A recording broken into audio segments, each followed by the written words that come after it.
Hello student, আজকে বেশ কিছুদিন পরে আমি আবার ক্লাস 10-এর একটা টপিক নিয়ে আলোচনা করতে চলেছি।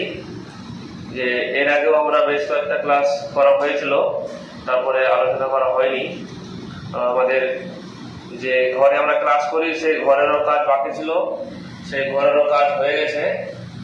এরপরে অবশ্যই ভিউগুলো ভালো আসবে আশা করা যায়। তো আজকে আমরা একটা টপিক নিয়ে আলোচনা করতে চলেছি, যে ক্লাস 10-এর খুব গুরুত্বপূর্ণ একটা টপিক, সেটা হচ্ছে গান্ধী বনাম আম্বেদকর। যে গান্ধী বনাম আম্বেদকর যে বিতর্ক, ইতিহাসের one of the most important part এটা ক্লাস 8-এর। তো আমরা আলোচনা করতে চলেছি যে গান্ধী বনাম আম্বেদকরের যে বিতর্ক, সে বিতর্ক কিন্তু কোনো ঝগড়া বা অন্য কোনো বিতর্ক নয়। এই বিতর্ক হচ্ছে জাতিভেদ প্রথা নিয়ে এবং তাদের অধিকার নিয়ে। আমরা জানি যে পৃথিবীর মধ্যে সব থেকে বৈচিত্র্যময় যে দেশ জাতীয় ধর্মের ভিত্তিতে, সেটা হচ্ছে ভারতবর্ষ। এই ভারতবর্ষে একাধিক ধর্মের বাস, একাধিক জাতির বাস এখানে। তো সেখানে ভারতবর্ষ স্বাধীন হওয়ার আগে ইংরেজরা ভারতবর্ষের মধ্যে জাতিভেদ প্রথা নিয়ে একটা ভূত ঢুকিয়ে গেছিল ভারতীয়দের মধ্যে। তারা যাওয়ার আগে ভারতীয়দের মাথার মধ্যে ধর্ম বিরোধিতা নিয়ে এমন একটা ভূত ঢুকিয়ে গেছে, যেটা নিয়ে আজও আমরা ভারতীয়রা নিজেদের সঙ্গে নিজেদেররা লড়াই করে চলেছি। হিন্দু, মুসলিম, শিখ, বৌদ্ধ, ইসাই, হিন্দু ধর্মের মধ্যে বিভিন্ন পিছিয়ে পড়া ধর্ম, এগুলো নিয়ে আমরা আজও লড়াই করে চলেছি। তবে সব হলেও কিন্তু একসময় ছিল যে আমরা একত্রিত হয়ে আমাদের দেশকে স্বাধীন করার জন্য আমরা আন্দোলন করেছিলাম। তবে সেটা আজকে শুধু ইতিহাসের পাতায় আমরা শুনতে পারি যে আমরা একত্রিতভাবে আন্দোলন করেছিলাম, কিন্তু আমরা একত্রিত নই। তবে এই যে ভূতটা ঢুকেছিল ভারতবর্ষীদের মধ্যে ইংরেজরা, তো এর একটা মেইন টপিক বা যেদিন থেকে এটা শুরু হয়, তো সেটা হচ্ছে যে র্যামসে ম্যাকডোনাল্ড, যে ব্রিটিশ প্রধানমন্ত্রী ছিল র্যামসে ম্যাকডোনাল্ড, তিনি 1932 সালে সাম্প্রদায়িক বাটোয়ারা নামে একটা আইন পাশ করেন। যে আইনে ভারতীয়দের মধ্যে হিন্দুদের, মুসলিমদের, শিখদের এবং হিন্দুদের মধ্যে যারা নিম্নবিত্ত হিন্দু, অর্থাৎ যারা অস্পৃশ্য, যেমন মাহার, কুমোর, ছুতোর, মেথর, চামার, এই যে জাতিগুলো রয়েছে হিন্দুদের মধ্যে, এদেরকে পৃথক নির্বাচনের অধিকার দেওয়া হয় 1932 সালের 25শে সেপ্টেম্বর সাম্প্রদায়িক বাটোয়ারার মাধ্যমে। যে সাম্প্রদায়িক বাটোয়ারা বলা হয়েছিল যে ভারতবর্ষে যে নির্বাচন হবে 1932 সালে, বলা হয়েছিল যে ভারতবর্ষে যে নির্বাচন হবে সেই নির্বাচনে প্রতিটা জাতি, প্রতিটা ধর্মের মানুষ, যেমন হিন্দুরা সংখ্যাগরিষ্ঠ হিন্দু, তাদের মধ্যে নিম্ন শ্রেণীর হিন্দুরা, মুসলিমরা, শিখরা, খ্রিস্টানরা, সবাই নিজস্ব প্রতিনিধিদের, অর্থাৎ নিজস্ব প্রতিনিধিরা নির্বাচনে দাঁড়াতে পারবে। যখন এই ঘোষণা করা হলো, তখন কিন্তু অনেকে এর বিরোধ করেছিলেন, যাদের মধ্যে ছিলেন অগ্রগণ্য বা সব থেকে উল্লেখযোগ্য যে নাম বলবো, যে গান্ধীজি। গান্ধীজি কিন্তু মুসলিমদের আলাদা নির্বাচন বা শিখদের আলাদা নির্বাচন মেনে নিলেও হিন্দুদের মধ্যে যে নিম্ন শ্রেণীর বা পিছিয়ে পড়া যে হিন্দুরা আছে, তাদেরকে দলিত বলা হয়, এদের কিন্তু আলাদা নির্বাচন কখনোই মানতে পারেননি। যেটা নিয়ে প্রথমে পরিষ্কার হয়ে গেছিল যে আমরা জানি যে গোল টেবিল বৈঠক 3টা হয়, এটা প্রথম, দ্বিতীয়, তৃতীয়, 1930 সালে, 31 সালে এবং 32 সালে।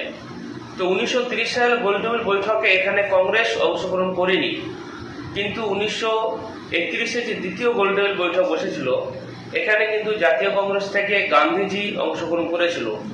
তো দ্বিতীয় গোল টেবিল বৈঠক চলাকালীনও এই প্রতিটা জাতি যে আছে, যেমন মুসলিমরা, শিখরা বা নিম্নবিত্ত যে হিন্দুরা, দলিত শ্রেণী হিন্দুরা রয়েছে, এরা যখন আলাদা নির্বাচন আলাদাভাবে অধিকারে যখন দাবি করে, গান্ধীজি কিন্তু সেটা মানতে পারেননি। এই জন্য দীর্ঘ আলাপ আলোচনা পরও দ্বিতীয় গোল্ডেন বৈঠক যেটা, সেটা ব্যর্থ হয়েছিল। তারপরে যখন সাম্প্রদায়িক বাঁটোয়ারার যে ঘোষণা করলো র্যামসে ম্যাকডোনাল্ড, যেটাকে সাম্প্রদায়িক রেদাতও বলা হয়, সেখানে পরিষ্কারভাবে এই পৃথক পৃথক জাতিগুলির নির্বাচনের জন্য আলাদা প্রতিনিধি যে নিয়োগ করতে পারবে, প্রতিনিধিরা ভোটে দাঁড়াতে পারবে, সেটা পরিষ্কারভাবে বলে দেওয়া হলো। তখন গান্ধীজি কি করলেন, যে না, হিন্দুদের মধ্যে দলিতদেরকে আলাদা করা যাবে না। গান্ধীজি বললেন যে দলিত যা নিম্ন শ্রেণীবর্তী, যে মাহার, চামার, ছুতর, কামার, মেথর, মুচি যে রয়েছে, এরাও হিন্দু সম্প্রদায়েরই লোক। অতএব এদেরকে আলাদা করে ভাবার কিছু নেই, বা আলাদা নির্বাচনের অধিকার দেওয়া যাবে না। যদি দেওয়া যায় তো এখানে হিন্দু ধর্ম ভারতবর্ষের মধ্যে ভেঙে পড়বে। তিনি বলছিলেন যে একই মায়ের কোলের যে সন্তান আমরা, এটা তিনি বলতে চাইছিলেন যে হিন্দুরা সবাই এক। কিন্তু এই সময় অনেক কিছু ঘটনা ঘটছিল, যেটা নিয়ে নিম্ন শ্রেণীর বা দলিত শ্রেণীর যে হিন্দুরা ছিল, তারা কিন্তু এটা মানতে পারছিলেন না। এই দলিত শ্রেণীর প্রতিনিধি ছিলেন ডক্টর বি.আর. আম্বেদকর, যাকে আমরা জেনে রাখি যে সংবিধানের রচয়িতা হিসাবে বা আমাদের ভারতের সংবিধানের জনক হিসেবে জেনে থাকি। যিনি কিন্তু নিজেও মাহার সম্প্রদায় থেকে ছিলেন এবং দলিত শ্রেণীর মধ্যে পড়তেন। তো এই যে উচ্চবিত্ত হিন্দুরা ছিল, এরা নিম্নবিত্ত হিন্দুদের বিভিন্নভাবে অবহেলিত এবং নির্যাতিত ছিল। এরা দলিতরা যেমন কোনো মন্দিরে উচ্চ শ্রেণীর, যেমন ব্রাহ্মণ, ক্ষত্রিয়, এরা মন্দিরে অংশগ্রহণ করতে পারবে, কিন্তু নিম্নবিত্ত দলিত শ্রেণীর যে হিন্দুরা রয়েছে, এরা সেই সমস্ত মন্দিরে ঢোকার সাহস নেই, এদের অধিকারই নেই, অধিকার ছিল না। যে সমস্ত পুকুর পুষ্করিণীতে উচ্চবিত্ত হিন্দুরা জল ব্যবহার করতো, সেখানে এই দলিত শ্রেণীর হিন্দুরা অংশগ্রহণ করতে সেই জল ব্যবহার করতে পারতো না। অর্থাৎ সমাজের সব জায়গা থেকেই এই দলিতদেরকে বহিষ্কার করা হয়েছিল। এরকমই আমরা অনেক আন্দোলন দেখেছি আমার ইতিহাসে। তো এই সমস্ত দিক থেকে পর্যালোচনা করলে দেখা যাচ্ছে যে অবশ্যই তাহলে এই দলিতদের যে আছে, আইনসভার, কেন্দ্রীয় আইনসভার বা নির্বাচন হলে এদের কিন্তু প্রতিনিধি থাকা অত্যন্ত জরুরি। এটা সেই সময় দলিত প্রতিনিধিরা মনে করতেন, বি.আর. আম্বেদকর মনে করতেন।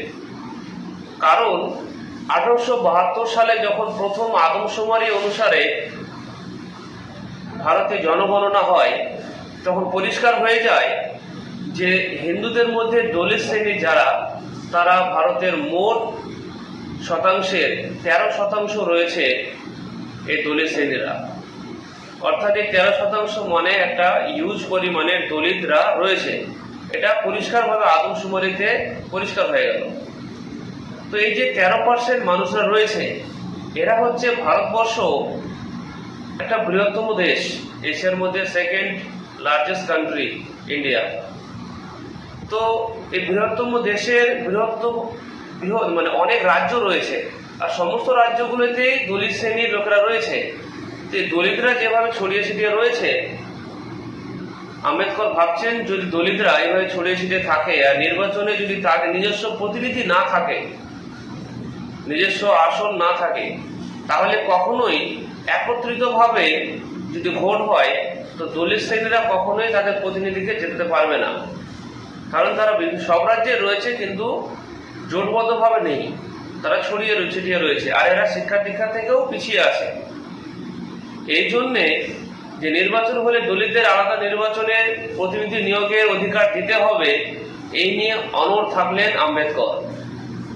যখন আম্বেদকর এই নিয়ে অনড় থাকলেন, এদিকে গান্ধীজিও বললেন যে আমি বেঁচে থাকতে কখনোই এই দলিতদেরকে আমি আলাদাভাবে নির্বাচনের অধিকার দিতে পারি না, তারা হিন্দু ধর্মেরই একজন।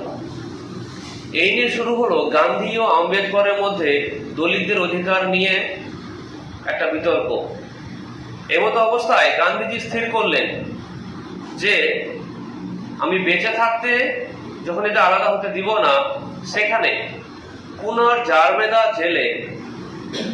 জেলে বন্দী থাকাকালীন গান্ধীজি এই বিষয় নিয়ে আমরণ অনশন শুরু করলেন যে আমি বেঁচে থাকতে দলিতদেরকে আলাদা করা যাবে না। যখন তিনি আমরণ অনশন শুরু করলেন, তখন যে আম্বেদকর রয়েছে তিনিও চাপের মুখে পড়ে গেলেন, কারণ গান্ধীজি আমরণ অনশনে তার প্রাণ সংশয়ের অবস্থায় গিয়ে পৌঁছান, যে এই মুহূর্তে যদি অনশন না ভঙ্গ করা যায় তাহলে হয়তো গান্ধীজি মারা যাবেন। তো গান্ধীজির প্রাণ সংশয়ে দেখা দিলে তখন আম্বেদকর মদন মোহন মালব্যের মধ্যস্থতায়, অর্থাৎ মদন মোহন মালব্য যে আছেন তিনি আম্বেদকরকে নিয়ে সেই পুনার জারবাদা জেলাতে গান্ধীজিও সেখানে যান এবং গান্ধীজি ও আম্বেদকরের মধ্যে একটা সাক্ষাৎ হয়। সেই সাক্ষাতে দুজনের মধ্যে স্থির হয়, অর্থাৎ দুজনের মধ্যে একটা চুক্তি হয়, যেটাকে আমরা পুনা চুক্তি বা গান্ধী আম্বেদকর চুক্তি বলে থাকি, যেটা 1932 সালে হয়েছিল। পুনার জারবাদা জেলে এটা হয়েছিল। এই চুক্তির পর স্থির হলো যে আম্বেদকর বললেন ঠিক আছে, তাহলে আলাদা করে নির্বাচনের দাবি দলে সে রাখছে না, তবে যে আসন সংখ্যা রয়েছে সে আসন সংখ্যা বাড়ানো হলো। যে গান্ধীজি বললেন যে নির্বাচনে আসন যেখানে 78টা ছিল সে 78টা থেকে বাড়িয়ে 151টা করা হলো। কিছু কিছু ঐতিহাসিক আছে, কিছু রাইটার আছে, এটা 151 জায়গায় 148 দেখা যায়। তো 78টা থেকে 148 অথবা 151 এটা করা হলো, যে নির্বাচনে আসন সংখ্যা বাড়িয়ে দেওয়া হলো, কিন্তু পৃথক নির্বাচন হবে না, একত্রিতভাবে নির্বাচন হবে। বুঝতে পারলে? অর্থাৎ হিন্দু ধর্মের জন্য একটাই নির্বাচন হবে, দলিতদের আলাদা প্রতিনিধি নয়। তবে দলিত প্রতিনিধিও থাকবে, ঠিক আছে, দলিত প্রতিনিধিও থাকবে, 151 জন দলিত প্রতিনিধি থাকবে, এটা পরিষ্কার করে বলা হলো। এবং গান্ধীজির এই কথায় আম্বেদকরও সমর্থন করলেন যে ঠিক আছে। তবে আম্বেদকর কখনোই এই দলিতদের ছেড়ে যেতে চাননি। দলিতরা এই জাতিভেদ প্রথার বিরুদ্ধে হিন্দুদের ধর্মগ্রন্থের মধ্যে যে অ্যানহিলিস্ট অফ দ্য কাস্ট, যে অ্যানহিলিশন অফ দ্য কাস্ট যে আছে, 1935 গ্রন্থটা প্রকাশ করেছিলেন বি.আর. আম্বেদকর। এই আম্বেদকর এই গ্রন্থ প্রকাশ করার পরে দলিতদের সমর্থনে তিনি দাঁড়িয়েছিলেন, এবং যে হিন্দু ধর্মগ্রন্থের মধ্যে মনুস্মৃতি নামে যে গ্রন্থটা রয়েছে, যে মনুস্মৃতিকে বলা হয়ে থাকে যে জাতিভেদ প্রথার মূল, যে সেখান থেকে জাতিভেদ প্রথার সৃষ্টি। তো আম্বেদকরের যে তাদের সমর্থকরা ছিল তারা এই মনুস্মৃতিকে পুড়িয়ে দিয়ে জাতিভেদ প্রথার বিরোধিতা করেছিলেন। এবং এই যে জাতিভেদ প্রথা নিয়ে গান্ধীজির সঙ্গে যে আম্বেদকরের যে বিতর্ক, এই বিতর্ককে অনুসরণ করে বুকার পুরস্কার বিজয়ী যিনি বলেছিলেন যে অরুন্ধতী রায়, যিনি বুকার পুরস্কার লাভ করেছেন অরুন্ধতী রায়, তিনি বলেছিলেন যে গান্ধীজির একজন ভয়ঙ্কর প্রতিনিধি, ঠিক আছে, প্রতিদ্বন্দ্বী, গান্ধীজির একজন ভয়ঙ্কর প্রতিদ্বন্দ্বী বা বিরোধী ছিলেন ডক্টর বি.আর. আম্বেদকর। তার সঙ্গে গান্ধীজির যে বিতর্ক, যে দলিতদের অধিকার নিয়ে, এটাই ইতিহাসে গান্ধী বনাম আম্বেদকর বিতর্ক নামে পরিচিত। যেটা তোমাদের ক্লাস 10-এর ইতিহাসে যে 8 নম্বরের প্রশ্ন হয়, সে প্রশ্নগুলোর মধ্যে একটা খুবই গুরুত্বপূর্ণ প্রশ্ন, অধিকাংশ সময় এটা পরীক্ষায় এসে থাকে। তোমরা তোমাদের যে রাইটারের নোট ব্যবহার করো সেই রাইটার নোট থেকে ভালো করে পড়বে, এবং যদি অসুবিধা হয় তো আমার এই ক্লাসটা তোমরা অনলাইনে দেখতে পারো, দেখে তোমরা একটু বোঝার চেষ্টা করবে কনসেপ্টটাকে এবং ভালো করে পড়বে। All the best. যারা যারা শুনছো বা লাইভে এই ক্লাসটা দেখছো অনলাইনে, তারা তোমাদের বন্ধুদের সঙ্গে, তোমাদের ফ্রেন্ডদের সঙ্গে তোমরা এটাকে শেয়ার করবে এবং লাইক করবে এবং সাবস্ক্রাইব করে আমার সঙ্গে থাকবে। আমি চেষ্টা করব যে পরবর্তীতে এর থেকে ভালোভাবে আরো অন্যান্য টপিকগুলো নিয়ে আলোচনা করার। ধন্যবাদ সবাইকে। হ্যালো স্টুডেন্ট, আজকে বেশ কিছুদিন পরে আমি আবার ক্লাস 10-এর একটা টপিক নিয়ে আলোচনা করতে চলেছি। যে এর আগেও আমরা বেশ কয়েকটা ক্লাস করা হয়েছিল, তারপরে আলোচনা করা হয়নি। আমাদের যে ঘরে আমরা ক্লাস করি সেই ঘরেরও কাজ বাকি ছিল, সেই ঘরেরও কাজ হয়ে গেছে। এরপরে অবশ্যই ভিউগুলো ভালো আসবে আশা করা যায়। তো আজকে আমরা একটা টপিক নিয়ে আলোচনা করতে চলেছি, যে ক্লাস 10-এর খুব গুরুত্বপূর্ণ একটা টপিক, সেটা হচ্ছে গান্ধী বনাম আম্বেদকর। যে গান্ধী বনাম আম্বেদকর যে বিতর্ক, ইতিহাসের one of the most important part এটা ক্লাস 8-এর। তো আমরা আলোচনা করতে চলেছি যে গান্ধী বনাম আম্বেদকরের যে বিতর্ক, সে বিতর্ক কিন্তু কোনো ঝগড়া বা অন্য কোনো বিতর্ক নয়। এই বিতর্ক হচ্ছে জাতিভেদ প্রথা নিয়ে এবং তাদের অধিকার নিয়ে। আমরা জানি যে পৃথিবীর মধ্যে সব থেকে বৈচিত্র্যময় যে দেশ জাতীয় ধর্মের ভিত্তিতে, সেটা হচ্ছে ভারতবর্ষ। এই ভারতবর্ষে একাধিক ধর্মের বাস, একাধিক জাতির বাস এখানে। তো সেখানে ভারতবর্ষ স্বাধীন হওয়ার আগে ইংরেজরা ভারতবর্ষের মধ্যে জাতিভেদ প্রথা নিয়ে একটা ভূত ঢুকিয়ে গেছিল ভারতীয়দের মধ্যে। তারা যাওয়ার আগে ভারতীয়দের মাথার মধ্যে ধর্ম বিরোধিতা নিয়ে এমন একটা ভূত ঢুকিয়ে গেছে, যেটা নিয়ে আজও আমরা ভারতীয়রা নিজেদের সঙ্গে নিজেদেররা লড়াই করে চলেছি। হিন্দু, মুসলিম, শিখ, বৌদ্ধ, ইসাই, হিন্দু ধর্মের মধ্যে বিভিন্ন পিছিয়ে পড়া ধর্ম, এগুলো নিয়ে আমরা আজও লড়াই করে চলেছি। তবে সব হলেও একসময় ছিল যে আমরা একত্রিত হয়ে আমাদের দেশকে স্বাধীন করার জন্য আমরা আন্দোলন করেছিলাম। তবে সেটা আজকে শুধু ইতিহাসের পাতায় আমরা শুনতে পারি যে আমরা একত্রিতভাবে আন্দোলন করেছিলাম, কিন্তু আমরা একত্রিত নই।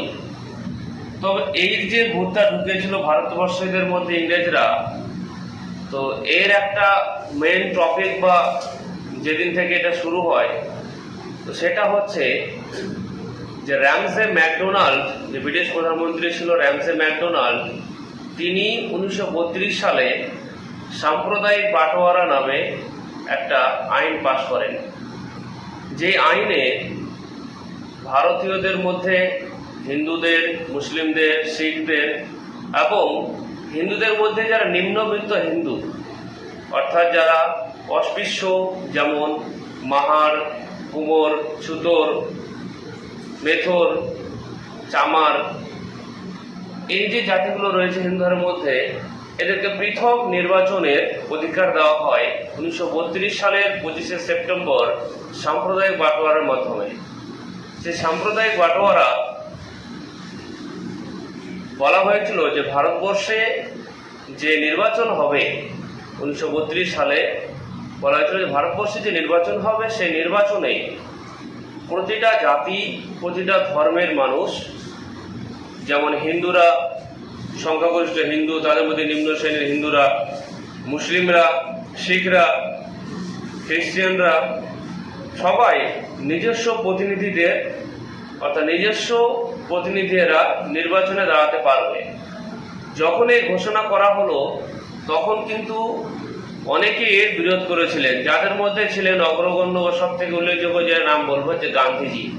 গান্ধীজি কিন্তু মুসলিমদের আলাদা নির্বাচন বা শিখদের আলাদা নির্বাচন মেনে নিলেও হিন্দুদের মধ্যে যে নিম্ন শ্রেণীর বা পিছিয়ে পড়া যে হিন্দুরা আছে, তাদেরকে দলিত বলা হয়, এদের কিন্তু আলাদা নির্বাচন কখনোই মানতে পারেননি। যেটা নিয়ে প্রথমে পরিষ্কার হয়ে গেছিল যে আমরা জানি যে গোল টেবিল বৈঠক 3টা হয়, এটা প্রথম, দ্বিতীয়, তৃতীয়, 1930 সালে, 31 সালে এবং 32 সালে। তো 1930 সালের গোল টেবিল বৈঠকে এখানে কংগ্রেস অংশগ্রহণ করেনি, কিন্তু 1931-এ যে দ্বিতীয় গোল টেবিল বৈঠক বসেছিল, এখানে কিন্তু জাতীয় কংগ্রেস থেকে গান্ধীজি অংশগ্রহণ করেছিল। তো দ্বিতীয় গোল টেবিল বৈঠক চলাকালীনও এই প্রতিটা জাতি যে আছে, যেমন মুসলিমরা, শিখরা বা নিম্নবিত্ত যে হিন্দুরা, দলিত শ্রেণী হিন্দুরা রয়েছে, এরা যখন আলাদা নির্বাচন, আলাদাভাবে অধিকারে যখন দাবি করে, গান্ধীজি কিন্তু সেটা মানতে পারেননি। এই জন্য দীর্ঘ আলাপ আলোচনা পরও দ্বিতীয় গোল্ডেন বৈঠক যেটা, সেটা ব্যর্থ হয়েছিল। তারপরে যখন সাম্প্রদায়িক বাটোয়ারের যে ঘোষণা করলো র্যামসে ম্যাকডোনাল্ড, যেটাকে সাম্প্রদায়িক রেদাও বলা হয়, সেখানে পরিষ্কারভাবে এই পৃথক পৃথক জাতিগুলির নির্বাচনের জন্য আলাদা প্রতিনিধি যে নিয়োগ করতে পারবে, প্রতিনিধিরা ভোটে দাঁড়াতে পারবে, সেটা পরিষ্কারভাবে বলে দেওয়া হলো। তখন গান্ধীজি কি করলেন যে না, হিন্দুদের মধ্যে দলিতদেরকে আলাদা করা যাবে না। গান্ধীজি বললেন যে দলিত যা নিম্ন শ্রেণীবর্তী, যে মাহার, চামার, ছুতর, কামার, মেথর, মুচি যে রয়েছে, এরাও হিন্দু সম্প্রদায়েরই লোক। অতএব এদেরকে আলাদা করে ভাবার কিছু নেই বা আলাদা নির্বাচনের অধিকার দেওয়া যাবে না। যদি দেওয়া যায় তো এখানে হিন্দু ধর্ম ভারতবর্ষের মধ্যে ভেঙে পড়বে। তিনি বলছিলেন যে একই মায়ের কোলের যে সন্তান আমরা, এটা তিনি বলতে চাইছিলেন যে হিন্দুরা সবাই এক। কিন্তু এই সময় অনেক কিছু ঘটনা ঘটছিল যেটা নিয়ে নিম্ন শ্রেণীর বা দলিত শ্রেণীর যে হিন্দুরা ছিল তারা কিন্তু এটা মানতে পারছিলেন না। এই দলিত শ্রেণীর প্রতিনিধি ছিলেন ডক্টর বি.আর. আম্বেদকর, যাকে আমরা জেনে রাখি যে সংবিধানের রচয়িতা হিসাবে বা আমাদের ভারতের সংবিধানের জনক হিসেবে জেনে থাকি, যিনি কিন্তু নিজেও মাহার সম্প্রদায় থেকে ছিলেন এবং দলিত শ্রেণীর মধ্যে পড়তেন। তো এই যে উচ্চবিত্ত হিন্দুরা ছিল, এরা নিম্নবিত্ত হিন্দুদের বিভিন্নভাবে অবহেলিত এবং নির্যাতিত ছিল। এরা দলিতরা যেমন কোনো মন্দিরে উচ্চ শ্রেণীর, যেমন ব্রাহ্মণ, ক্ষত্রিয়, এরা মন্দিরে অংশগ্রহণ করতে পারবে, কিন্তু নিম্নবিত্ত দলিত শ্রেণীর যে হিন্দুরা রয়েছে এরা সেই সমস্ত মন্দিরে ঢোকার সাহস নেই, এদের অধিকারই নেই, অধিকার ছিল না। যে সমস্ত পুকুর পুষ্করিণীতে উচ্চবিত্ত হিন্দুরা জল ব্যবহার করতো, সেখানে এই দলিত শ্রেণীর হিন্দুরা অংশগ্রহণ করতে সেই জল ব্যবহার করতে পারতো না। অর্থাৎ সমাজের সব জায়গা থেকেই এই দলিতদেরকে বহিষ্কার করা হয়েছিল। এরকমই আমরা অনেক আন্দোলন দেখেছি আমার ইতিহাসে। তো এই সমস্ত দিক থেকে পর্যালোচনা করলে দেখা যাচ্ছে যে অবশ্যই তাহলে এই দলিতদের যে আছে আইনসভার, কেন্দ্রীয় আইনসভার বা নির্বাচন হলে এদের কিন্তু প্রতিনিধি থাকা অত্যন্ত জরুরি। এটা সেই সময় দলিত প্রতিনিধিরা মনে করতেন, বি.আর. আম্বেদকর মনে করতেন।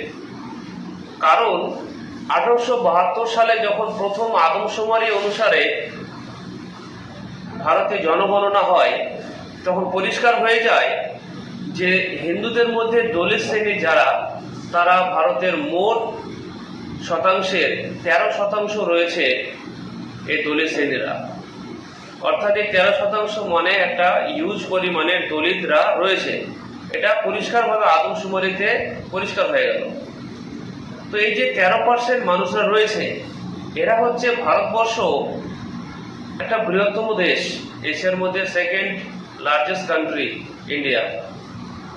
তো এই বৃহত্তম দেশের মানে অনেক রাজ্য রয়েছে, আর সমস্ত রাজ্যগুলোতেই দলিত শ্রেণীর লোকেরা রয়েছে। যে দলিতরা যেভাবে ছড়িয়ে ছিটিয়ে রয়েছে, আম্বেদকর ভাবছেন যদি দলিতরা এইভাবে ছড়িয়ে ছিটিয়ে থাকে আর নির্বাচনে যদি তাদের নিজস্ব প্রতিনিধি না থাকে, নিজস্ব আসন না থাকে, তাহলে কখনোই একত্রিতভাবে যদি ভোট হয় তো দলিত শ্রেণীরা কখনোই তাদের প্রতিনিধিকে যেতে পারবে না। কারণ তারা সব রাজ্যে রয়েছে কিন্তু জোটবদ্ধভাবে নেই, তারা ছড়িয়ে ছিটিয়ে রয়েছে, আর এরা শিক্ষা দীক্ষা থেকেও পিছিয়ে আছে। এই জন্যে যে নির্বাচন হলে দলিতদের আলাদা নির্বাচনে প্রতিনিধি নিয়োগের অধিকার দিতে হবে, এই নিয়ে অনড় থাকলেন আম্বেদকর। যখন আম্বেদকর এই নিয়ে অনড় থাকলেন, এদিকে গান্ধীজিও বললেন যে আমি বেঁচে থাকতে কখনোই এই দলিতদেরকে আমি আলাদাভাবে নির্বাচনের অধিকার দিতে পারি না, তারা হিন্দু ধর্মেরই একজন।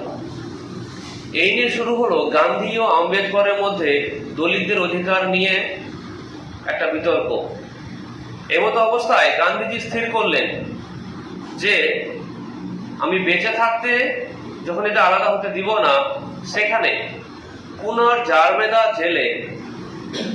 জেলে বন্দী থাকাকালীন গান্ধীজি এই বিষয় নিয়ে আমরণ অনশন শুরু করলেন যে আমি বেঁচে থাকতে দলিতদেরকে আলাদা করা যাবে না। যখন তিনি আমরণ অনশন শুরু করলেন, তখন যে আম্বেদকর রয়েছে তিনিও চাপের মুখে পড়ে গেলেন, কারণ গান্ধী যে আমরণ অনশনে তার প্রাণ সংশয়ের অবস্থায় গিয়ে পৌঁছান, যে এই মুহূর্তে যদি অনশন না ভঙ্গ করা যায় তাহলে হয়তো গান্ধীজি মারা যাবেন। তো গান্ধীজির প্রাণ সংশয়ে দেখা দিলে তখন আম্বেদকর মদন মোহন মালব্যের মধ্যস্থতায়, অর্থাৎ মদন মোহন মালব্য যে আছেন তিনি আম্বেদকরকে নিয়ে সেই পুনার জারবাদা জেলাতে গান্ধীজিও সেখানে যান এবং গান্ধীজি ও আম্বেদকরের মধ্যে একটা সাক্ষাৎ হয়। সেই সাক্ষাতে দুজনের মধ্যে স্থির হয়, অর্থাৎ দুজনের মধ্যে একটা চুক্তি হয়, যেটাকে আমরা পুনা চুক্তি বা গান্ধী আম্বেদকর চুক্তি বলে থাকি, যেটা 1932 সালে হয়েছিল, পুনার জারবাদা জেলে এটা হয়েছিল। এই চুক্তির পর স্থির হলো যে আম্বেদকর বললেন ঠিক আছে, তাহলে আলাদা করে নির্বাচনের দাবি দলে সে রাখছে না, তবে যে আসন সংখ্যা রয়েছে সেই আসন সংখ্যা বাড়ানো হলো। যে গান্ধীজি বললেন যে নির্বাচনে আসন যেখানে 78টা ছিল সে 78টা থেকে বাড়িয়ে 151টা করা হলো।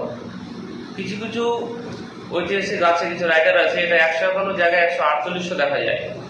তো 78টা থেকে 148 অথবা 151 এটা করা হলো, যে নির্বাচনে আসন সংখ্যা বাড়িয়ে দেওয়া হলো, কিন্তু পৃথক নির্বাচন হবে না, একত্রিতভাবে নির্বাচন হবে। বুঝতে পারলে? অর্থাৎ হিন্দু ধর্মের জন্য একটা নির্বাচন হবে, দলিতদের আলাদা প্রতিনিধি নয়, তবে দলিত প্রতিনিধিও থাকবে। ঠিক আছে, দলিত প্রতিনিধিও থাকবে, 151 জন দলিত প্রতিনিধি থাকবে, এটা পরিষ্কার করে বলা হলো।